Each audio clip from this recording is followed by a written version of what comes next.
we're talking about the National Democratic Congress, aren't we? Yes, we are. So this is a party that was formed in 1992. We know the history of the party. A revolution had occurred, and the revolutionary activists had been drawn from the two major political traditions of Ghana. The left-wing CPP, Convention People's Party, very successful in the 60s until Kwame Nkrumah was overthrown, and successful again in 1979 in the first election, the first presidential election in Ghana ever occurring in 1979. That's where the CPP group won that as well. And then the military junta overthrew the CPP government led by Dr. Liman. The military junta was clever to bring into the military arrangements people from the right-wing Dankwa-Buzia's tradition, like Dr. Obeda Samoa, D.F. Annan, Alhaji Mahama Idrisu. All of these were right-wing thinkers in the politics, P.V. Obey and others. And then the left-wing, Zaire, Boyenye, Akatapori, Chachuchikata, and all of that, they were on the left wing. It is widely believed that J.J., the main power of the bloc, was on the right. That's widely believed by many people. By the time he died, I think people began to believe that Fly Lieutenant Rawlings is actually a center right-wing politician. But anyway, so this is how the party was organized, the National Democratic Congress. And so JJ became the de facto leader and then transitioned into a civilian administration. A lot of young people were recruited, very intelligent young people. We know them, Totobi Kwache, Guzitano, Trecho Poku, all that group, Peter Podugbe and all that. They really worked hard to make the NDC what it will be. Talking about the NDC, we cannot forget one of the main pillars of the party, Nana Kunedu Ajiman Rawlings, that is the wife of Fly Lieutenant Rawlings, and of course, her 31st December movement pushed the party from the grassroots all the way, occurring and occasioning a victory in 1992's December elections, November actually it was. Then in 1996, another election was won by Fly Lieutenant Rawlings. The issues about the future of the NDC began when the alliance between J.J. Rawlings and Koin Kensenaka failed. The reason why the alliance occurred was that at that time, the NDC were not so sure whether they would be able to overcome the political hegemony and the political history, the historical colossus that the CPP and the UP tradition claimed. The NDC were not so sure whether they would be able to overcome that. So they desperately thought that they needed an alliance, especially with the CPP group, given that the NDC pronouncements and expressions were closer to socialism, center-left-wing politics, than it was to the right. It was believed that an alliance with the Nkrumah's group would be better. So, Kojo Chikata, one of the pillars of the NDC, who was an avowed Nkrumahist, began the conversation with his Nkrumahist people. The first person he thought about was Reverend Kweku Boateng. Reverend Kweku Boateng, as we know, of course, is the father of the famous UK politician Paul Boateng. Actually, he calls himself Paul Boateng. Mr. Boateng became the first African man of African origin to become Deputy Finance Minister in Britain. They used to call it something else. They call it the Secretary to the Treasury. That's the Deputy Finance Minister. He deputizes for the Chancellor of the Exchequer, which is how they call their Finance Minister. So Paul Boateng's father, which is Reverend Kweku Boateng, a man from Chebi, was Captain Chikata's sort of first choice to partner Flight Lieutenant Rawlings on the ticket so that they would have united the Nkrumah's front and then they can get the votes and get it out because their campaign style and everything looked very much like the Nkrumahs. Okay, I'm just giving you the background as I come to what Dr. Duffour did today. So Kweku Boateng came in and said he was not interested in partnering Flight Lieutenant Rawlings because during his reign as military ruler in the PNDC, both the civilians of the Dankwa-Buzia, the politicians of Dankwa-Buzia, and politicians of the CPP were against the coup. So you will see that in 1996, an alliance was formed between the CPP's Alhaji Banda and the UP's J.A. Kufuor, just so that they can get Rawlings out. So both civilians were angry with the coup. Kweku Boateng was one of such civilians who was upset with the coup. And so he didn't see how Captain Chikata wanted him to come and be a partner to Flight Lieutenant Rawlings. So he declined. Okay, so the search for a running mate for JJ to unite the Nkrumah's faction continued, and then Koin Kensenaka willingly accepted to do that. Now, Captain Chikata was thinking, as we suspect, that JJ will serve his time. And after JJ is gone, the leadership of the party would have to swing to the Nkrumahs, because here was a party that was kind of divided. Well, not divided is not a word. Here was a party that was an amalgamation of Dankwa-Buzia people and CPP people, everybody saluting J.J. Rawlings. And J.J. was now going to be there for 2 terms. Now that we have a constitution, when J.J. is gone, what happens? Will the power go to the Dankwa Buzia, Obeda Samoa, PV Obey, Alhaji Mahama Idris, or should the power come to the CPP? Captain Chikata, Chachu Chikata, Konkensinaka, Johnny Hansen, Eboteria, all of those people were the CPP, and this was the right wing. Captain Chikata was very clever. So he thought, look, let's secure the running mate. When JJ is gone, we have it, and it will come to us. Chikata worked closely with Atakesen, somebody that many of you may not know. Lawyer Atakesen, very famous politician of the Nkrumah side, close friends with Captain Chikata. Okay, so then came Konkensin Akar. So Akar came in, and the disagreements began.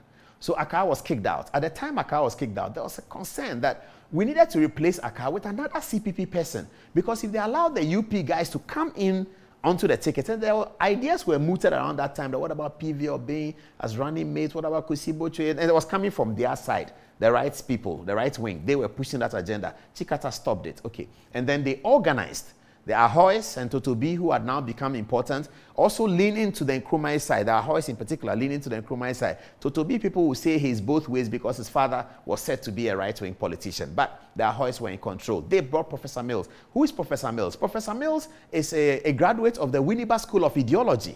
So in terms of his philosophy, he's Nkrumahist, he's left-wing. In terms of his expressions, he may not have been a politician. He's a university law professor, and he was teaching his law, enjoying himself, working for the state at the IRS. But in terms of philosophy, you could guarantee that Professor Mills was a left-wing philosopher, having graduated from the Kwame Nkrumah's Academy of Ideology. Okay, so then came Professor Mills. So the Nkrumahs were still sort of in charge, you know, if you like, all right, okay?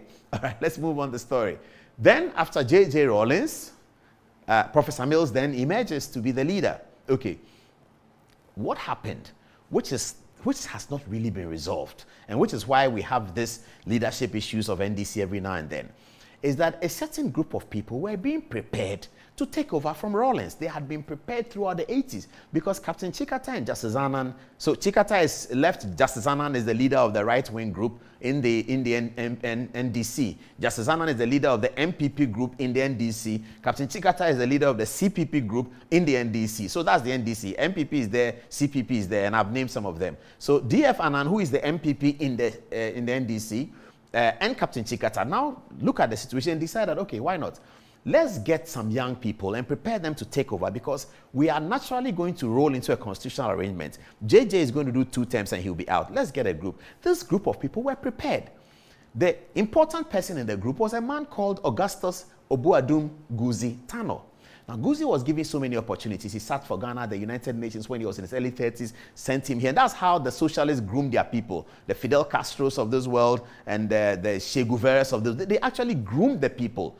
Like Vladimir Putin that you see today has been groomed for a very, very long time. So they take time to groom their next level of leaders. That has always been the socialist bloc until, of course, it collapsed in 1990. But so Guzi was prepared for it. It was widely believed that given his complexion, imagery, he looks like Rawlings, you're going to put him in. And a wide group of cadres had been told that Guzi, who is a cadre, is going to be the next leader. Then from nowhere, the Professor Mills thing happens. Okay, so this group of people walk out of the party in anger in 2000, and then the election is lost. Professor Mills then wisely sort of brings them back in 2008 and say, look, let's fix this thing again and let's get it done. At the time of the Professor Mills 2008 campaign, there was a big fracas over who becomes Professor Mills' running mate. So he had selected Mohammed Mumuni in 2004. Who is Mohammed Mumuni? Mohammed Mumuni is one of the CPP guys in the NDC. Mohammed Mumuni, in fact, in 1992, ran for parliamentary elections on the ticket of a party called the PHP, People's Heritage Party. The PHP. It was a party that was founded by General Erskine of blessed memory, may he rest in peace. Erskine is an Nkrumahist. So Mohammed Mumuni was a parliamentary candidate for the PHP. After 1992, when the PHP woefully lost the election, he found himself in the NDC. So Mumuni is also one of the Nkrumahist in the NDC, the CPP in the NDC, Mohammed Mumuni. Professor Mills selects him as his running mate, okay? Keep this at the back of your mind. There's a battle for the soul of the NDC from MPP people in NDC and CPP people in NDC. NDC itself is a shell made up of MPP people and CPP people, okay? So there's a battle for the soul of the party. J.J. Rawlings presents himself as the charismatic, big, huge leader, but the undertones of his expressions and some of the things he does lends him closer to the NPP in the NDC. But that's a matter for analysts to look at, you know. So the battle, I was at the point where I'm talking about the battle of the soul of the NDC, whether it will go to the CPP in the NDC or it will go to the MPP in the NDC. Justice Annan is leading it, okay? Now, Professor Mills emerges. He selects Mohamed Mumini. That's a double CPP ticket for 2004. Double CPP ticket. Okay, so the ticket goes and it doesn't succeed. Then comes 2008. What's Professor Mills' first view of the matter? His first view of the matter is that I want to maintain Mohamed Mumini because in any case, it was said that the 2004 elections had been rigged and stolen. So Professor Mills' point was that if you people say that we won the election in 2004, then we will win 2008. So allow me to go with Mumini. The noises in the system started. And then came the battle again, the battle of who takes over the soul of NDC. So the NPP people rose up and recommended Betty Mould. Betty Mould Idrisu. Who is Betty Mould Idrisu? Betty Mould Idrisu is a brilliant lawyer from the Attorney General's Department who is married to Alhaji Mahama Idrisu. Who is Alhaji Mahama Idrisu? The long-standing serving Minister for Defense for the government of the PNDC. And Alhaji Mahama Idrisu has another cap. Alhaji Mahama Idrisu was actually on the ballot in 1979. No, he was not on the ballot. Alhaji Mahama Idrisu, yes, he was. Alhaji Mahama Idrisu was on the ballot in 1979 as a running mate to William Oforiatta. I said that. William Oforiatta from Chebi. Alhaji Mahama Idrisu was his running mate. So Alhaji Mahama Idrisu is a core member of the MPP in the NDC. His wife is Betty Mould Idrisu, who is this upwardly mobile, high-flying lawyer, society lady, etc., evincing all the expressions of center-right philosophy, Betty Mould. So that side pushed the Betty Mould agenda. And who was pushing it? Flight Lieutenant Rawlings and Nana Konadu Agyeman Rawlings. They were pushing the Betty Mould agenda. That lends credence to the fact that Flight Lieutenant Rawlings and Nana Konadu Agyeman Rawlings are part of the NPP in the NDC. Of course, Mrs. Rawlings' father has a long tradition with Buzia and others, and the friends of Kumasi people, Bafo Akoto. So you can understand who his friends are. I don't know his political philosophy, but this is what happened. J.J. Rawlings and Mrs. Rawlings were putting the Betty Mould Idrisu agenda on the Professor Mills ticket. At that time, Betty was in a high-profile job in London as the head of the legal department of the Commonwealth Secretariat. I had been there to see her a few times, and she was doing very well. Okay, so the Betty Mould agenda was coming from the UP guys. Okay, so the CPP guys looked at the thing and said, this is going to be interesting. Then comes the people like Victor Smith and others who begin to moot the agenda of John Mahama. But who is John Mahama? John Mahama is Totobi Kwache's guy.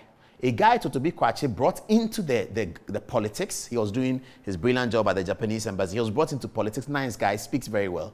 Totobi Kwache brought him into the politics, used John Mahama's image and emotional intelligence to undermine and outwit Ekos Gabra, who for the longest time was looking for the the Holy Grail. Gabra was always looking for the Holy Grail from the day he arrived in Ghana. From the African Development Bank and began politics of the NDC.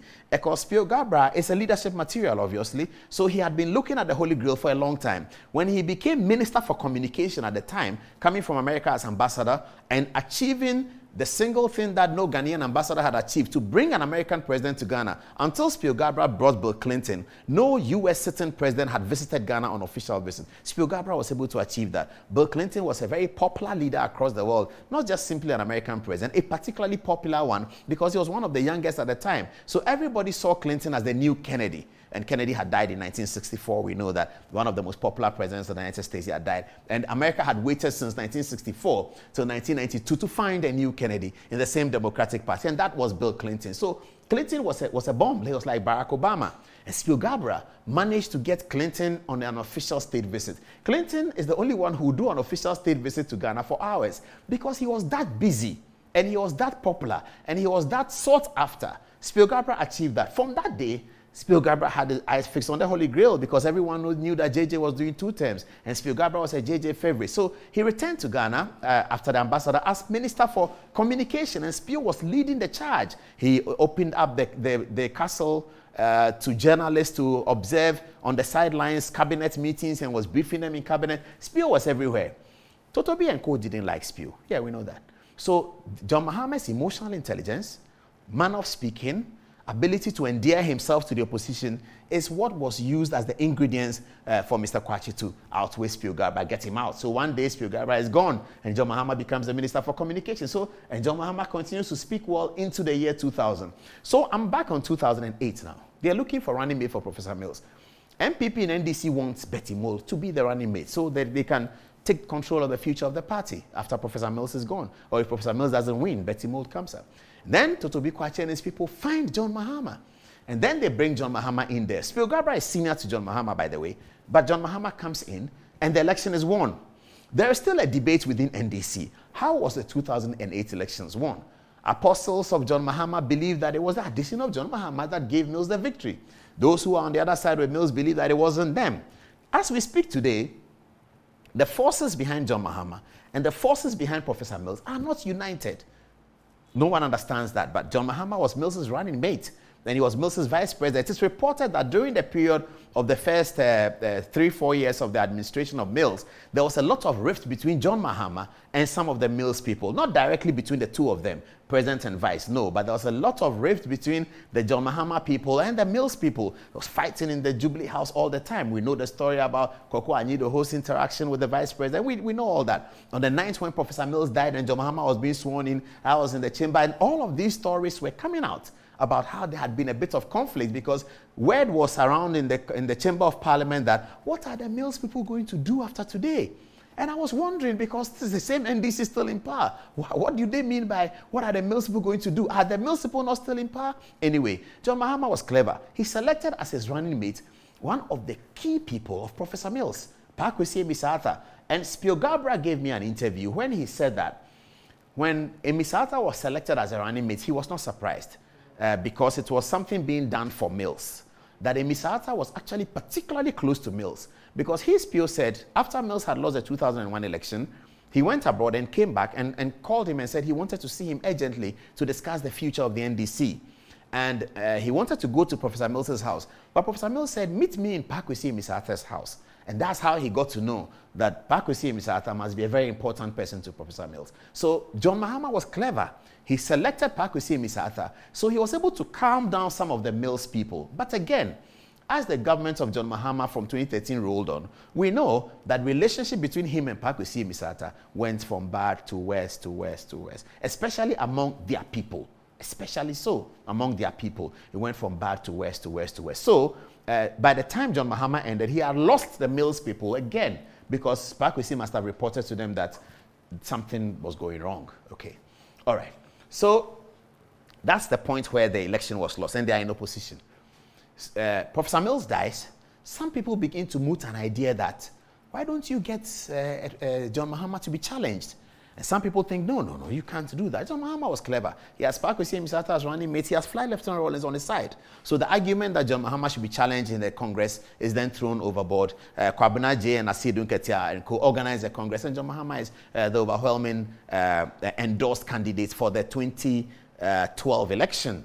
John Mahama goes to the election and he wins it. And he goes into the government with Pakwesi Emisata. Okay, so at the time John Mahama has ended his government now, it appears that he may have lost relationships and interests with the Mills people, okay? He comes into opposition. He's looking to contest again for 2020. So some people come to contest Honorable Joshua Labi and all of that.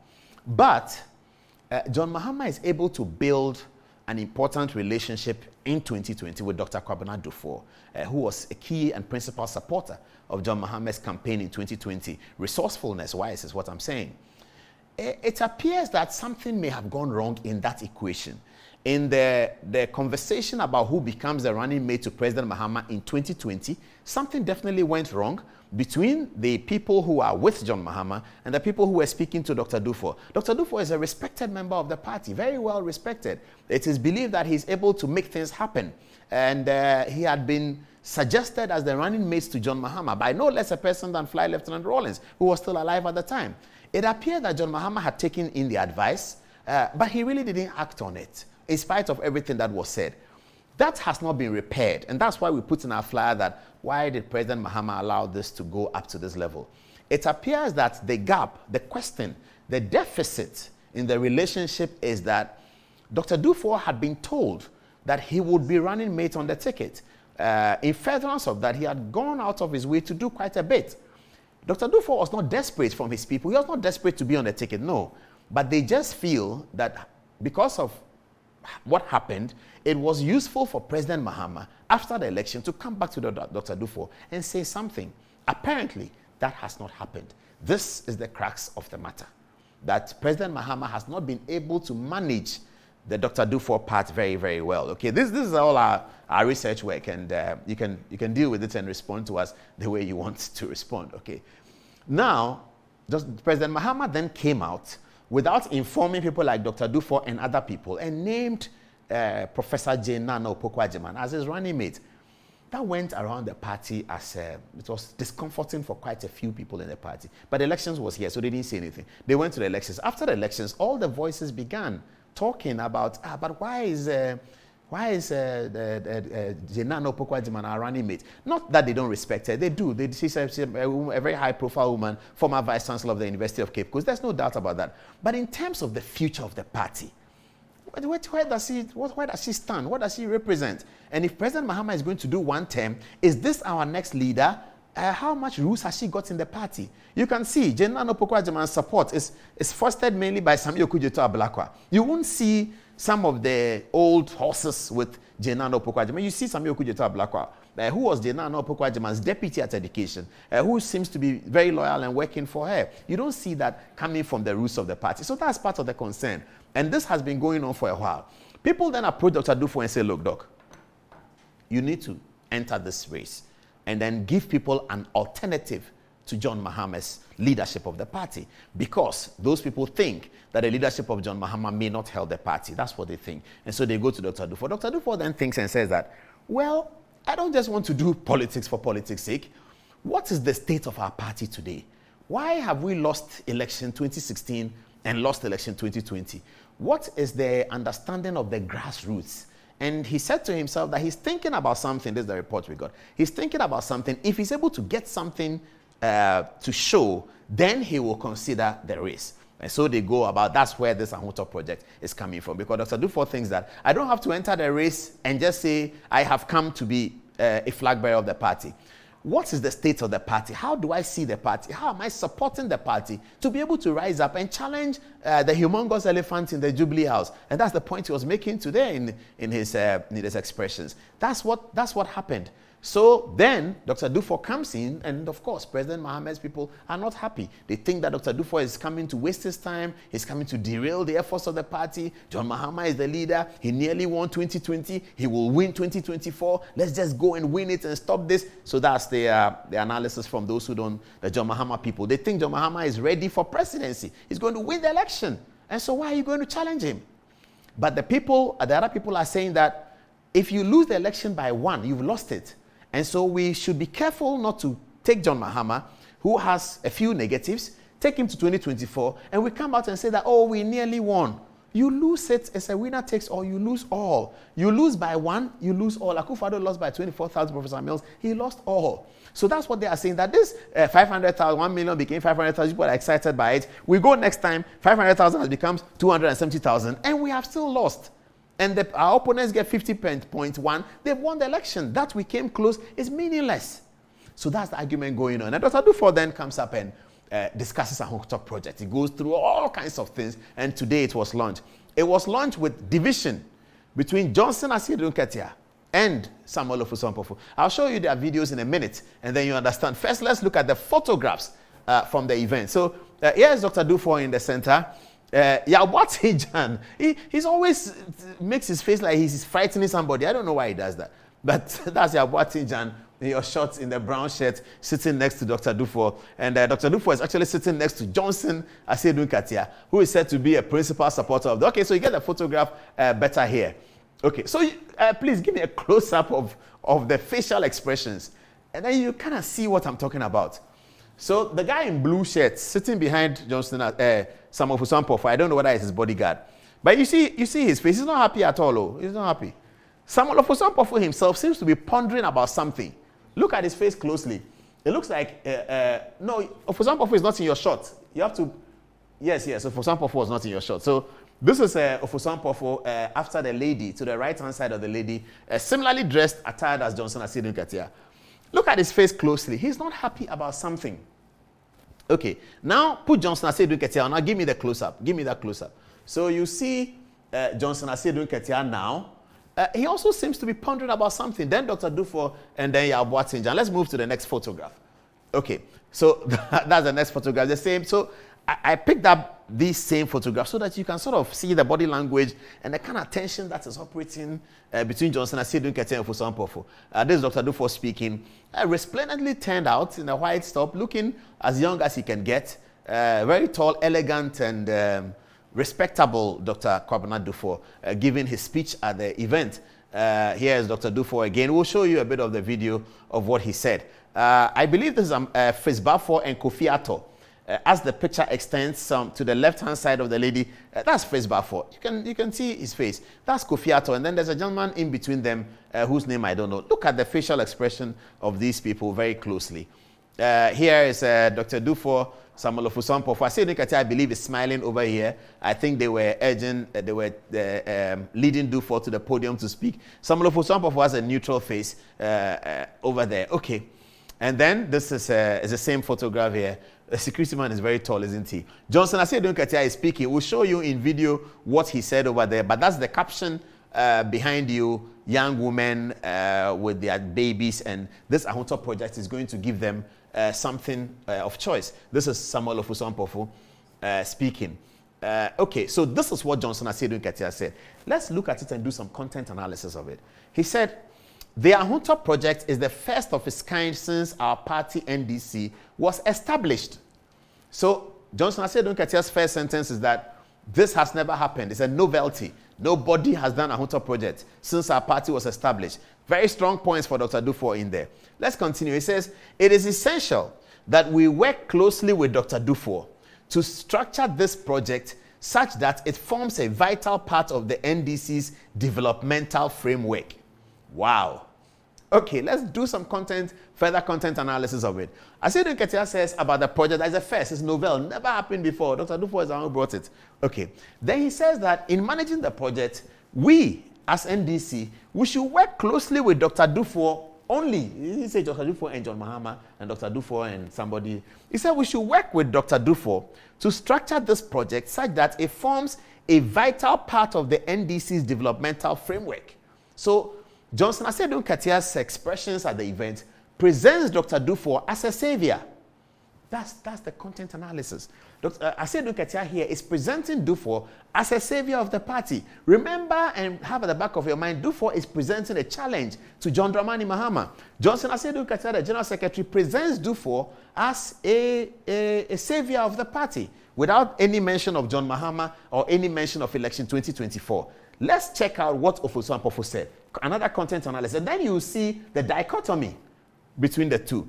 Here is Ofosu Ampofo speaking. He says, we thank Dr. Duffour for donating to the party to empower us for victory in 2024. This will be vital towards our preparations towards capturing power for victory in 2024. Let's do the content analysis. Ofosu Ampofo begins by telling Dr. Duffour that, thank you, goodbye. That's really what he's saying. Thank you very much, but goodbye. This is about the party. It's about election 2024. We have to win election 2024. This will help us win election 2024 because we already have John Dramani Mahama. That's what Ofosu Ampofo is saying. That's the content analysis of what he's saying. He says, we thank Dr. Duffour. Asiedu Nketia says we have to work with Dr. Duffour for the implementation of this one. Ofosu Ampofo says, we thank Dr. Duffour, thank you, we are done with you. Asiedu Nketia says, no, it's not just thank you. We have to work with Dr. Duffour. Ofosu says, we don't need to work with Dr. Duffour. Thank you very much for donating to our party. You have done well. Now, the party is going to take your donation. It will really help us to move forward and deal with the elephant in the Jubilee House. That's what Ofosu Ampofo is saying. So that's the analysis in the two of them.